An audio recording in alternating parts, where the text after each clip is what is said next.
Have you ever felt like a failure in relationships or a failure in love? We're going to dive into this conversation today. I'm going to share with you 5 things that changed my love life. Here's the thing, isn't the whole purpose of dating or relationships because you want love? It isn't it about that? Isn't it about love? Well, I'm sharing this because I'm going to be very candid with you. I am deeply, passionately in love with someone. Now, I don't mean it from the love bombing perspective that represents lust or limerence. And limerence is simply extreme infatuation. I'm talking about a deep love where you genuinely feel like you are with a life partner. And for a man to be saying this so early on in the relationship, I know I'm only 4 months in, and some people could criticize this might be too early. But I can tell you there's a big difference between that lust and limerence based type of love, that love bombing type of love, versus a deep care for someone, and more importantly, a deep friendship. What is friendship? Friendship is someone that you just feel comfortable talking with, that you don't have to walk on pins and needles, that you don't feel afraid that they're going to leave you if you say something that is about the relationship. Even where this relationship going for many of you feels like you're walking on eggshells, that you have, and please forgive this analogy, you have duct tape over your mouth. You know, when you meet someone where you're clicking, you're vibing, you share the same values, you have the same vision for a relationship, your lifestyles are blendable with one another, and more importantly, they're emotionally mature enough to be in relationship, that is a game changer when it comes to feeling deeply loved. What does it feel like to be loved? First off, you recognize that the person is present with you. When you speak to them, you can tell they're not thinking about the next thing to say. They're not trying to argue with you. They're not trying to bully you into what they want. They genuinely care about your feelings. They're actively listening. They're questioning in the sense of like, tell me more what you want to say. And you feel that for each other. Let me ask you, have you ever felt that kind of deep love? And I'm not talking about the chemical high of the lust you feel when you have chemistry with someone. I'm talking about something deep in the heart where you feel it on a heart level. You even feel it on a soul level. See, here's the thing. Many of us judge our past relationships and look at them as failures. What if all of our past experiences was our training ground, our breeding ground, our weightlifting, if you will, to get into shape? What if that is what this is all about?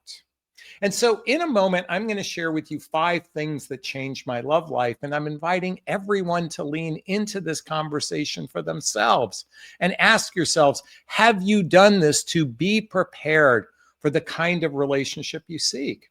See, real love doesn't happen in the fantasy. More importantly, it doesn't happen in the way romantic comedies happen. Many of us who are baby boomers or Gen Xers grew up with the Cinderella story of what love would be like, or even the movie Notebook or Serendipity. Actually, one of my all-time favorite movies is Serendipity. If it's the same for you, write Serendipity and give me a thumbs up.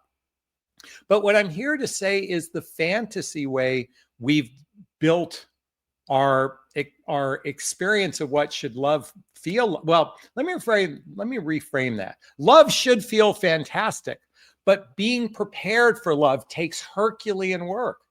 Now, many of you just want it easy. You want it served up on a platter. You feel like you deserve it.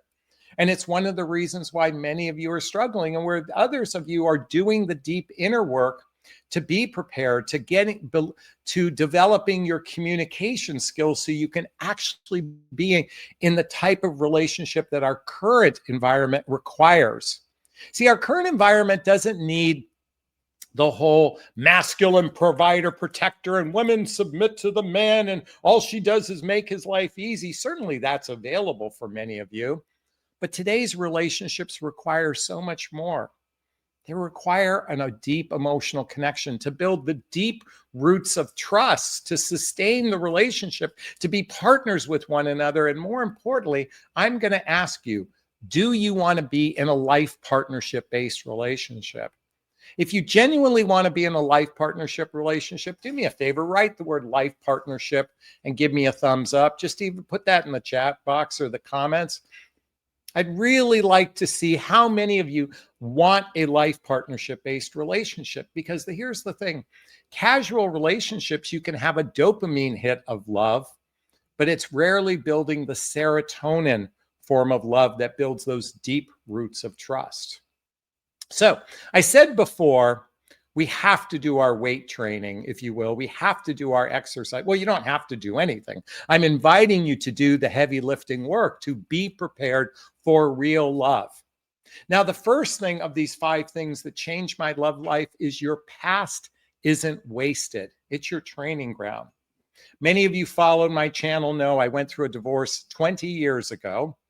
I was a train wreck after my divorce. I was going out on date after date after date. I was chasing chemistry. I was chasing lust. I was chasing limerence. And sadly, I also was using online dating as a form of self-medication. And more importantly, I was using it as a replacement to therapy. Let me repeat that. I was using it as a replacement to therapy. See, I was such a train wreck that I'd have conversations with women talking about my problems and having someone listen, and going from one person to the next to the next. I probably have had hundreds of first dates in those first few years after my divorce, going from one person to the next. And the reason why that happened is I talked to someone, share my life, and then I'd hide and cower. And I talked to the next person and talk about my life, and I'd hide and cower. And it wasn't until a couple of years later where I actually made a dear friend online. And we actually were in some ways giving therapy to one another. But at the same time, I began recognizing that I was the common denominator of my problems. And because of that, I started to do personal development, self-help, spiritual work, and even therapy to be better preparing myself for the love of my life. And by the way, it's one of the reasons why I wrote my book, What the Heck is Self-Love Anyway? A Journey of Personal Development, Self-Help, Spiritual Work. There's a link below to get a copy of my book in my Jonathan Recommend Books page. Why I'm sharing this with you is as I look back to my past relationships, I'm talking about those first dates that didn't go anywhere, those short-lived 1 or 2 month experiences. And then prior to meeting my beloved in the past 4 months, I had 2 significant relationships. Now I'm going to ask yourself right now, how many significant relationships have you had to this point? Now, I also had a marriage in there. So if you're single and looking for love, count your marriage. And in my case, I have to count those 2 significant relationships. And I look at a significant relationship is one where you were together for 6 months or longer. And when I say 6 months, you're actively seeing each other on a regular basis, okay? And look at those relationships and ask yourself, what positive things about myself did I learn in each relationship? How have I healed from each relationship? What was good about each relationship? What was not good? And lastly, what are you most grateful for? Because none of it was wasted. So your past isn't wasted to prepare you for where you're at today watching this video. Number 2, do the deep inner work. Healing childhood wounds, adult traumas, grieving old losses, regulating your nervous system, and learning self-love are essential tips to being better prepared for a healthy, happy relationship. See, sadly today, we have a population of walking wounded. And here's the thing. What's funny is many of you are watching this going, yeah, I know everybody else is wounded, but they're oftentimes not looking in the mirror. We humans can gaslight ourselves to think we are not the problem. Ladies and gentlemen who are watching this, I recognize that I was a significant problem. It's one of the reasons why I did the Hoffman process. I did insight seminars. I did therapy sessions. I did group therapy sessions. I have probably amassed over 3,000 hours of personal development workshops and trainings in the last 15 plus years of my life. I've been doing a lot of heavy lifting. Now, part of that is so I can be a coach and help others. There's no doubt about it. But if you haven't done some deep introspective work to recognize your fears, your insecurities, your negative patterns, your limiting belief, your judgments, even your love attachment style. If you're not familiar with love attachment style, I highly recommend reading the book Attached by Amir Levine and Rachel Heller. By the way, all the books I recommend are listed below. Folks, if you don't recognize, and oh, by the way, here's the thing about attachment style. You'll go online to take the test. You can go look it up online, and you're all going to be secure. That's because we gaslight ourselves. By the way, only about 30% of the population is secure, and 80% of those people are already in a relationship. Of those of us, well, I'm no longer single because I'm in a relationship, but those who are single in a relationship, there's a good chance you're an insecure attachment style. You're either anxious or you're avoidant or you're disorganized. You're one or the other, depending on the person you're with. Do the deep inner work. Learn your love attachment styles. Learn something called the Imago. If you haven't read the book, Getting the Love You Want by Harville Hendrix, Helen Hunt, highly recommend reading this book. Folks, all of this inner work prepared me for the relationship that I'm in right now. And let me just say this, all of that work also helped prepare my communication skills. So number 3 is mastering communication skills. Lasting love requires honest conversations, listening without being defensive, expressing fears without blame, and staying present when things feel hard. Staying present when things feel hard. You know, most of everybody, I'm going to tell you something. I guarantee you 90% of those of you watching right now think you have good communication skills and everybody else is the problem. But first off, if you're a woman watching this, many of you have duct tape on your mouth. And many of the guys here are rather clueless because you guys communicate from a logical perspective and not an emotional perspective. So I'm going to invite everyone to read this book, Nonviolent Communication by Marshall Rosenberg. I highly recommend checking this out. This is a game changer of books because mastering communication skills is so critically important. Learning how to resolve conflict in a kind, loving way instead of the righteous way. I'm right and you're wrong. By the way, I sometimes can get righteous here on my channel. I'm going to own that on occasions, mainly because I want everyone to elevate their game, to elevate their love life. See, our failed relationships are just preparing us for genuine, real love. And that's what I want for everyone. And yet many of you are stuck on the fairy tale. So number 4 is releasing the fairy tale. See, here's the thing. I'm a big proponent of intentional dating. Love isn't some magical chemistry. I know we'd all like to have that fairy tale where it's just perfect right from the get-go. Do you know sometimes, and in many cases, the couples that start off with little or no chemistry and the ones that build it over a little bit of time have the deepest roots of trust within their relationship because they weren't clouded by attraction, entertainment, romance, and physical connection. And many of you ladies are like, I'm the woman, I deserve this. Oh my God, have you ever watched TikTok videos? There is an entitled group of women that believe that they deserve some sort of entertainment romance. And by the way, those end up being short-lived relationships. And oftentimes those that are desirous of that, sadly, ladies, you attract the love bombers, the ones that will feed that egoic need. But it's time to release the fantasy and embrace intentional dating. What does intentional dating look like? Look, it starts by asking radically honest questions in the very beginning. I know we can be, but Jonathan, all the other dating coaches tell me just have fun. It's all about fun. Just enjoy each other. Don't make it so complicated and serious. Hey, the minute you kiss someone, that's a game changer. It used to be sex was the defining factor. Now, when we kiss someone, do you realize we're exchanging chemicals, we're exchanging pheromones and hormones and all this stuff, and we can actually become attached to someone that you might kiss on a first date? Don't you think they should be worthy of that kiss? We used to set the bar pretty high with sex. Now the bar is so low with sex. And it's like, well, Jonathan, women are empowered. They can do what they want. Certainly you can. I'm not here to deny that.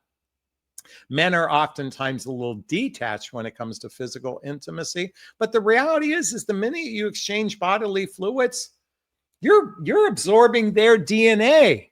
You're absorbing a part of their energy. And I'm here to say, ask better questions before you get there. Build some trust with one another. Build some trust with one another. Build some trust with one another. How do you build trust? Social activities, hobbies, mutual interests, seeing each other 2, 3, 4 days and nights a week together. Do those shared activities, spend time with family and friends, even traveling together. That builds the deep roots of trust that possibly can sustain a long-term relationship. And let me repeat this. Do you want a life partnership-based relationship, or are you seeking a casual relationship? Today's environment, today's singles, most of them just want a part-time relationship. Now, part-time relationships are great. You get to do your own life and you get to do life with another. It's great part-time. But ultimately, for those of us in midlife, and folks, I'm in my 60s, okay? I'm going to own it. I'm in my 60s. Look, at the days in front of me are shorter than the days behind me. I want someone that's going to go to the colonoscopy appointment with me. I want someone that's going to go to the hip replacement appointment with me. I want someone to go to the knee replacement appointment with me. I want someone that's going to hopefully be by my side when one of us go. And I'm certainly prepared to be by someone else's side, because that's what love is all about. But Jonathan, I don't want to be a nurse and a purse to someone. Well, here's the reality of life. Most people don't have enough money to support 2 people. Okay? It's very rare. But more importantly, doing life by ourselves is radically challenged. We no longer live in tribes. We no longer live in environments where many of our needs can be parsed out by the people around us. Let's release that fairy tale, embrace the realities of what it's like to be in midlife. And that's all I'm asking you to do. Release the fantasy of chemistry and start intentionally dating. And by the way, if you need support with that, see this link right here? Schedule a discovery call with me. That's my whole area of expertise, is teaching you discernment, to teach you intentional dating instead of the fairy tale based way. And number 5, last but not least, use online dating as a tool. Hey, folks, whether you like it or not, online dating isn't a trap. It's a great tool to connect with people you wouldn't otherwise connect with. But learn to navigate it wisely and intentionally. It's how many people meet. In fact, my beloved and I met through a dating app. And I'm here to say, dating apps aren't going away. In fact, dating apps are the number one place people meet. But if you go in with a negative attitude, sour, bitter, and you don't know how to use it as an effective tool, then let me ask yourself, you can join every meetup group in town. By the way, that's exhausting to join every move. You could pretend like you're going to bump into someone at a Starbucks. Yes, that happens about as often as winning the lottery ticket. Okay?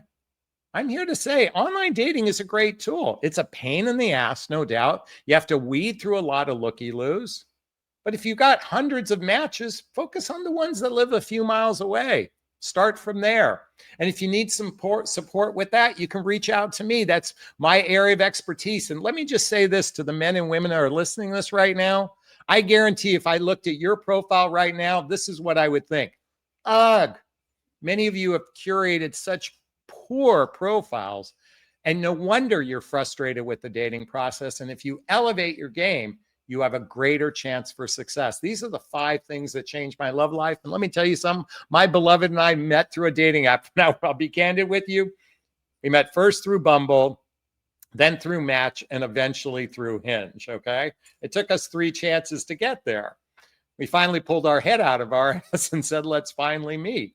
But I'm grateful for every experience. And folks, they say love is a risk, but I can tell you now that I'm deeply in love, and it's very rare a man talks about love. Maybe I sound a little like Tom Cruise when he met his wife some years back.